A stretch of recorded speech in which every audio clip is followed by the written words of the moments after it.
stop it. Here, 100 let's people watch a video on are it. the U.S. Senate. They pass laws. They vote, and when a majority says yes, it passes. But these days, the Senate doesn't do that very often. The Senate holding 2 votes, both failed. It's completely dysfunctional. 4 versions. It's been most famously used, by the way.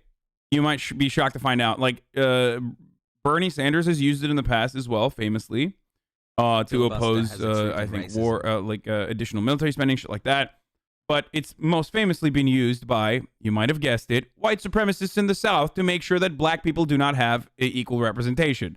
So that's literally like opposing civil rights and opposing proportional voter distribution, specifically, again, because you don't want black people to have any political power whatsoever in southern states, is literally the primary function or the historic function for why the filibuster has been effectively used in the Senate. That is literally what the fuck the filibuster has been there for. Obviously, other people have done that too. Bernie Sanders has used it for good reasons as well. There's plenty of people that have used it in the minority. It's one way that the minority has power, okay?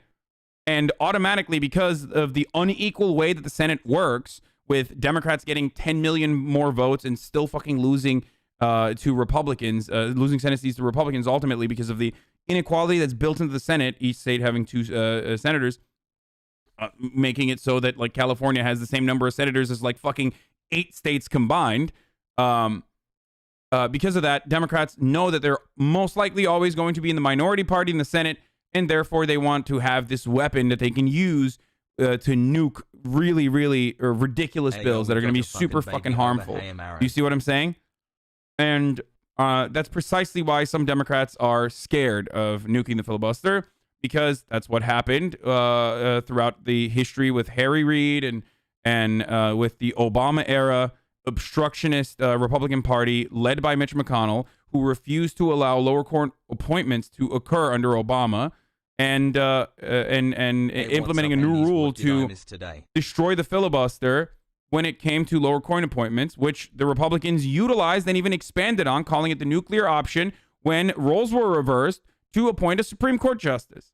So, like, anytime you modify the filibuster, Republicans are going to use it, and also they will modify the filibuster themselves if they need to. So there is a counter to it. There is a fear of there's a fear of what the Republicans may do when they have power. But having said that, Republicans will do this regardless. If they ever need to nuke the filibuster, they will nuke the filibuster. That's just how they do. Of gun control proposals, and all 4 failed. See, the Senate has this rule. It says before they vote, 60 people have to agree to have the vote. That means just 41 people, the minority, can entirely block a bill. This is called a filibuster. Early on, filibusters were rare. This is a chart of the number of times the Senate has had a vote to break a filibuster in the last 100. Here's the thing. The American political parties had different geopolitical interests with respect to where they were, okay? A representative in the South, whether they were a Democrat or a Republican, had different geopolitical interests than a representative or a senator from a northern state, whether they were Democrat or Republican. In America now, unfortunately, or I guess fortunately, I don't know, probably unfortunately, as a consequence of our duopoly, have 2 perfectly polarized parties. So it doesn't fucking matter if you're in West Virginia. It doesn't fucking matter if you're in California. No matter where you are in the United States of America, if you're a Democrat, you can vote along party lines and not get fucking punished for it, because the real political difference between parties stems from urban environments versus suburban environments and rural areas. The real American difference is no longer just around the right to own slaves and how much you want to disproportionately target black people. You know, Jim Crow North wanted to disproportionately target black people a little less.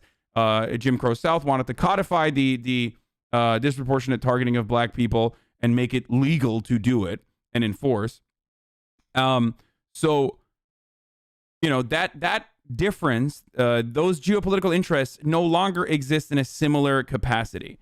And that's partially a consequence of the abolition of slavery, and that's partially a consequence of college education, urbanization, gentrification, diversity occurring naturally within urban environments as opposed to segregated suburban and also segregated rural environments. So this is the reason why. This is the fucking reason why the filibuster is a very powerful weapon now that reinforces the power that the minority party has in order to never comply with whoever is in power, because they will not get punished by it. You know what I mean? Conservatives in the South or conservatives in the North are not going to fucking turn around and be like, yeah, I'm really upset that, the Republicans are being obstructionist and not allowing us to get our stimmy checks. They don't give a fuck because they're too busy thinking about, putting their dicks inside of Mr. Potato Head's ass or something. Okay? I don't know what the fuck Republicans are thinking about lately, but, they're just like too focused on the transphobia that they want to do now that Oreo decided trans people are fucking valid. You know what I mean? They're like, oh, Dr. Seuss is being canceled. They don't give a fuck. They don't give a fuck about like actual issues that Republicans prevent them from getting. Yes, I dead named Mr. Potato Head. Fucking cancel me, bitch. 100 years. But in the last 50 years, they started to grow. And now, almost every big bill is filibustered. The US Senate is broken, and the filibuster broke it. But the Senate didn't always have this rule. In fact, it all kind of happened by accident. This is the Senate in 1805. It's much smaller than it is now, and the filibuster as we know it today doesn't exist yet. Dems negotiate down the stimulus relief only to have no Republicans vote anyway? Exactly. Thank you for pointing this out, my friend. This is what I've been screaming about for fucking months now. Democrats literally fucking argued amongst themselves, not even utilizing this as an opportunity to say, look, Americans, you voted for us, and these fucking demons on the other side didn't even want you to get credits for small businesses, like tax credits for the American working class that you fucking desperately deserve, that we promised we would give you. That is a missed fucking opportunity. Democrats are so bad at what they fucking do, it blows my mind. And that is because they can get away with it. Why can they get away with it? Because there are permacucks who will always vote Democrat and cover for the Democratic Party and do everything they can to tell you you're a sexist, racist, homophobe for not voting for the woke girl bosses such as like Dianne Feinstein and Nancy Pelosi. Okay? And this, for some weird reason, literally goes on. Every 4 years, we totally forget about all the horrific actions the Democratic Party takes. And all of a sudden, we're like, yeah, I must want to murder fucking trans people and immigrant babies that the Democratic Party is locking up in cages too, by the way, as a matter of fact. But I want to murder them if I make an argument against Democrats in an election cycle, which never seemingly ends. So, like, it's so bad. It's so fucking bad.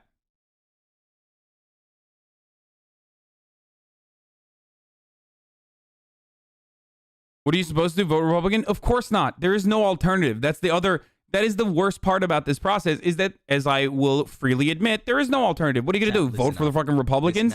Why? Because they're honest about their brutality in comparison to the Democrats who are dishonest about it and act like they fucking care and virtue signal, whereas Republicans are just like, eat shit and die. We don't give a fuck. One day you will be rich if you believe the prosperity Bible or the prosperity gospel. You know what I mean? And before they vote on a bill, they debate. If they want to end debate and vote, they just need a majority to agree. But Vice President Aaron Burr thinks a high-minded place like the Senate should have as much debate as needed. So the Senate gets rid of the rule. Now senators can debate for as long as they want, and there's no way to stop them. This is the beginning of the Senate filibuster. At first, it isn't really a problem. Because the Senate is still pretty small, there's only so long a group of senators can physically talk. Eventually they tire out, debate ends, and they get to a vote. But as the US grows, so does the Senate, and they have more factions and more people to filibuster bills. They move to a bigger room, and now it's 1917.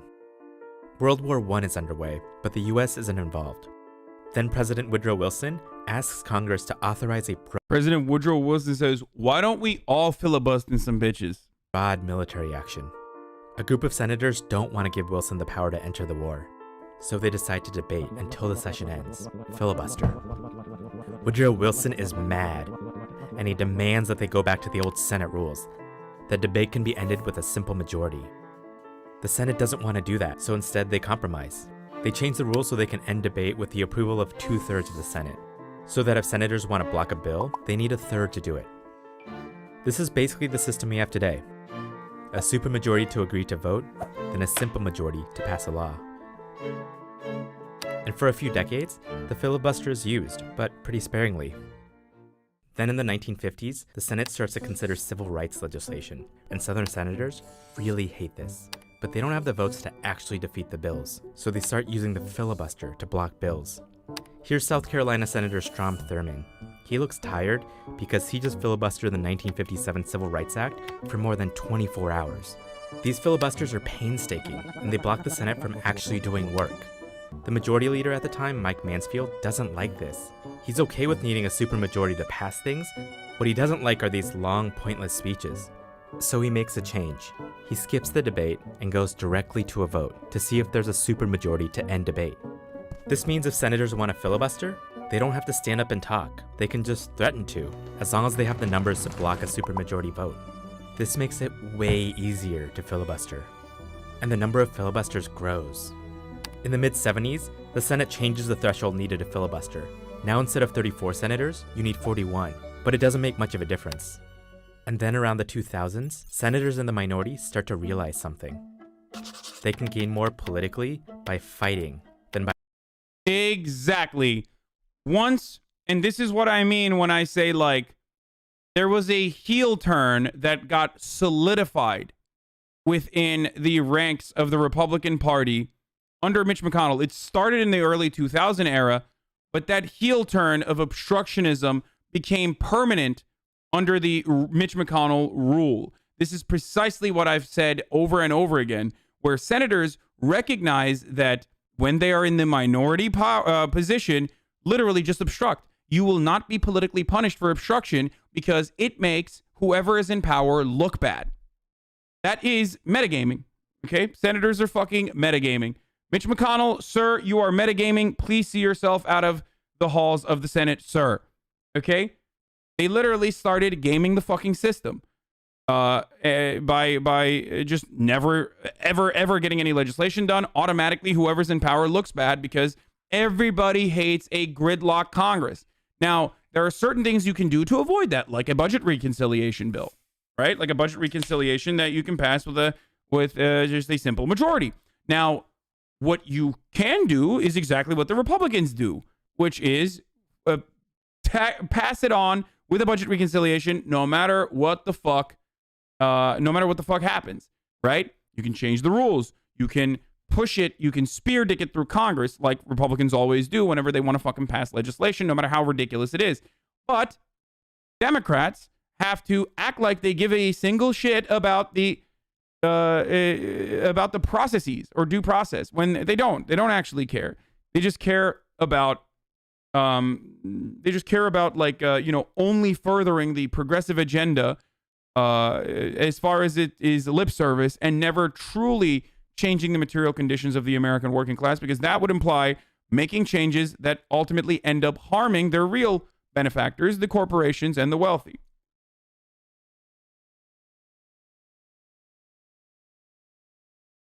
by cooperating. So they filibuster everything the other party wants to. Oh, sorry. The last thing I was going to say is, and this is the inherent irony of Democrats constantly talking about, oh, the processes. We must bring back respect to the institutions. Well, the inherent irony is, because of all of your fucking jurisprudence fetishism, and because of your love and in upholding these institutional legitimacy, you end up literally letting people who do not give a fuck about the institutions crumble the institutions themselves. So if you want to defend the legitimacy of these institutions, sometimes you have to fucking play dirty. Sometimes you have to play around the rules. And Republicans do it all the time. And that's how they end up fucking destroying the institutions. So if you want to defend the institutions, you have to play a little dirty, like the Republicans do. Okay? That's it. That's fucking it. Yes, Republicans are power gaming. For the no pixel frogs, let me describe it in a way that you will understand. Republicans are power gaming, okay? They game the system, they metagame, and they power game at the same time. They're constantly doing no value life.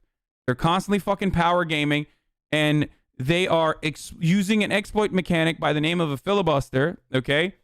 Over and over again, and it's super fucking fail RP.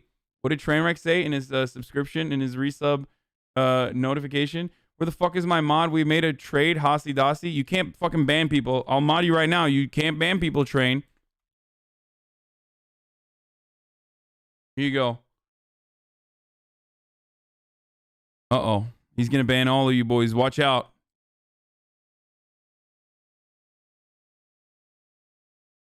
Watch out. The CIA's here, boys.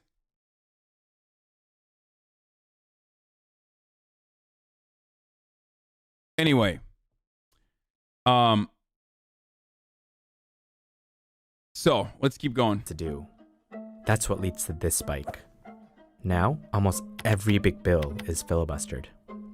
Finally, in 2013, the Democratic majority makes a change to the rules that says the filibuster no longer applies to certain confirmation votes. Yeah. In 2017, the Republican majority makes another... They had to do this. The Democrats had to do this because, like... Democrats had to do this because Republicans were just literally not letting them do a proper government function, right? Like, the proper government function is supposed to be allowing, appointing fucking, making court appointments, right? Making fucking court appointments.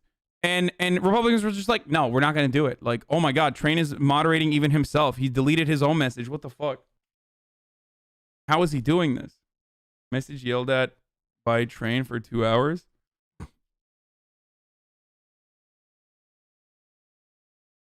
The filibuster only hamstrings the Dems' agenda. Anything Republicans want, like judges and tax cuts, can be done through reconciliation or 50 votes. Exactly. Isn't that great? That Republican agenda is about smaller government and therefore starving the beast and therefore crumbling government and therefore can be done with a simple majority vote.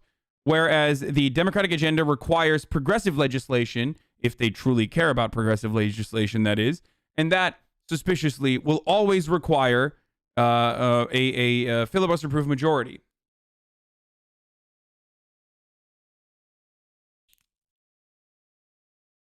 Okay. By the way, it is before I finish this video, it's top of the hour every hour. It's time for a 6-second ad break, boys. The first ad break of the day. You already know what it is.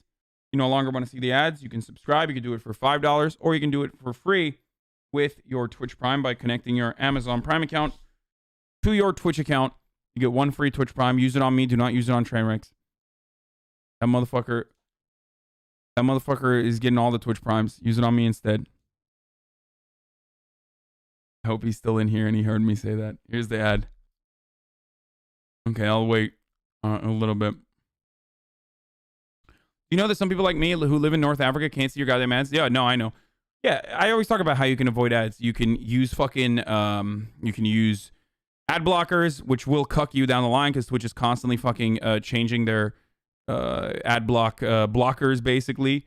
You can use VPN to make it seem like you're watching from fucking Turkey or a multitude of different places around the world where you don't get ads.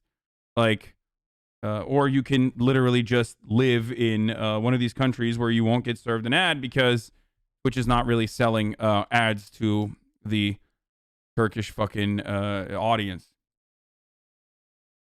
Or, like I said, you could just fucking subscribe, bitch.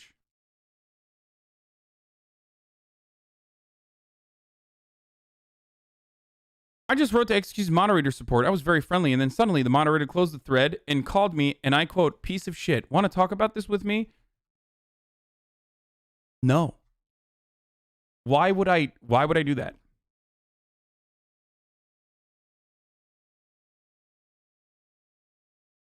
Speaking of XQC, actually, here, I'll finish this video in a second. Speaking of XQC, he's had some pretty fucking good takes recently, despite the fact that I'm still upset at him for being a fucking gigantic shitlord. Credit where credit is due. He's had some decent takes on this recent stuff that's going on that I saw on LSF. I am still very much upset at him for fucking literally losing his mind over a video game and behaving the way that he did. But anyway, we'll do LSF later. We'll look at LSF later. SSB scared him straight? No. I don't care about that. Another similar change. Both times, it feels like a huge deal.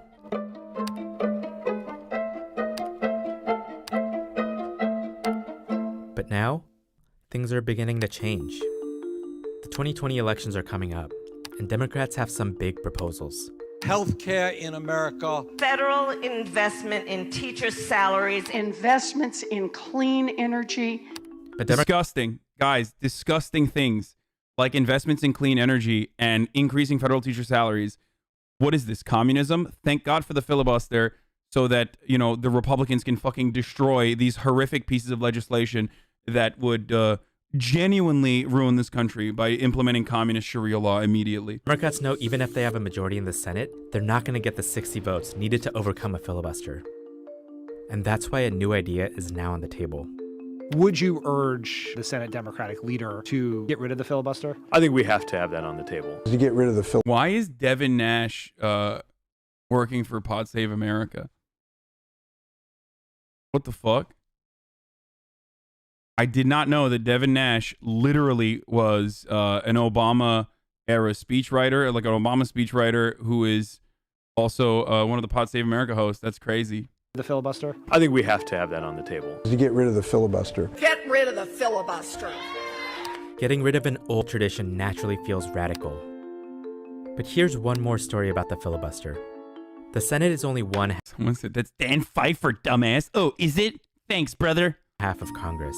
The other half, the House of Representatives, also used to have rules that allow the minority party to filibuster bills.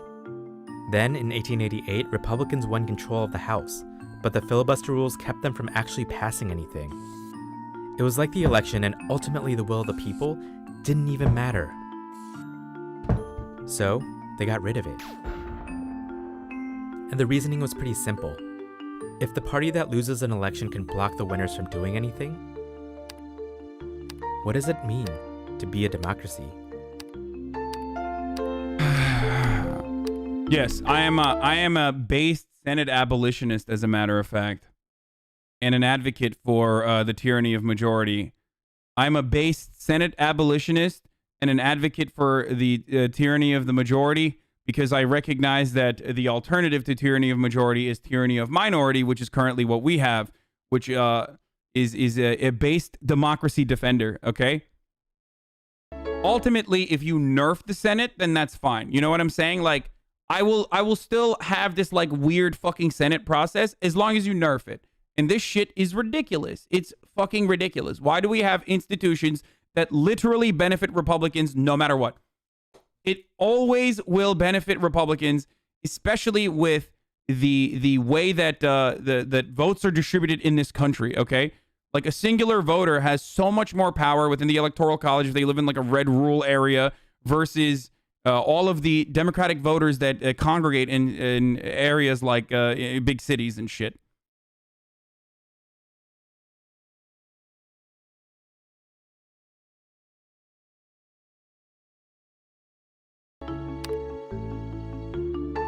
You're live and your Twitter is active. Come clean us on. Who are you paying to run your Twitter? Yes, I'm paying someone to like sexy photos of girls on the internet, dude. No, it's all just on my other screen. I'm browsing Twitter to find other stories that I wanted to show you. And when I sometimes see, hot girls that post, photos of themselves, I like it too, which is why people make fun of me all the time and say you're horny on your main.